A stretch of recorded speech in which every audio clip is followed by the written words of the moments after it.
నిన్న 2 సంవత్సరాల తర్వాత గ్రామ పంచాయతీ ఎన్నికలు నిర్వహించారు.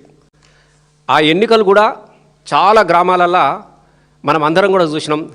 ఒక 10 సంవత్సరాల కాలంలో పల్లెల రూపురేఖలనే మార్చేసిండు ఆనాటి ముఖ్యమంత్రి కేసీఆర్ గారు. పల్లెల్లో అభివృద్ధి పరుగులు తీసింది. ఏ గ్రామానికి వెళ్ళినా కూడా పచ్చని హరితవనాలు కనబడేటివి. ఏ గ్రామానికి వెళ్ళినా కూడా వైకుంఠ ధామాలు, స్వర్గధామాలు కనబడేటివి. ఏ బాటింట వెళ్తా ఉంటే పచ్చని చెట్టు సుట్టల్లాగా పలకరించే పరిస్థితి మనం చూసినాం. నిండైనటువంటి చెరువులు కనబడేటివి, గలగలా పారుతున్న కాలువలు కనబడేటివి. పల్లె కూడా పరిశుభ్రతతో కనబడినటువంటి పల్లెలు మనం చూసినాం.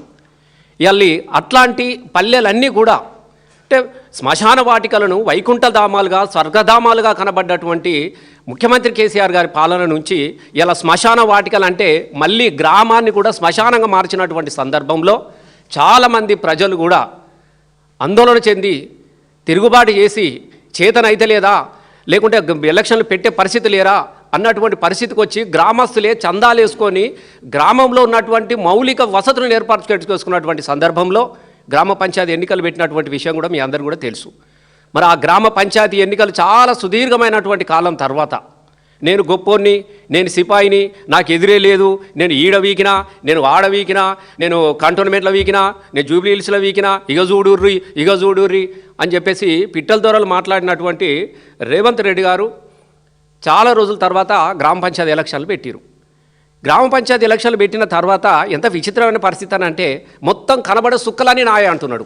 సుక్కలను చూసి లెక్కలు పెట్టుకుంటా ఉన్నాడు. అగో అది నాదే, మూల సుక్క నాదే, ఈ సుక్క నాదే, గోకు సుక్క నాదే, నాదే అని పార్టీలో గుర్తులు లేవు. మొత్తం గెలిచిన వాళ్ళని అన్ని కుప్ప నాయ అని చెప్తా ఉన్నాడు. జనం నవ్వుకుంటా ఉన్నారు. చాలా గ్రామాలలో నవ్వుకున్నారు. వీనికి వ్యతిరేకంగానే మొత్తం ప్రజలందరూ కలిసి గెలిపిస్తే గెలిచిన వాళ్ళ నావోడు అని చెప్పుకుంటారు అని చెప్పేసి ప్రజలు నవ్వుకుంటా ఉన్నారు. గెలిచిన సర్పంచులు నవ్వుకుంటా ఉన్నారు. సరే అధికార పార్టీ కాబట్టి లెక్కలేసుకున్నారు.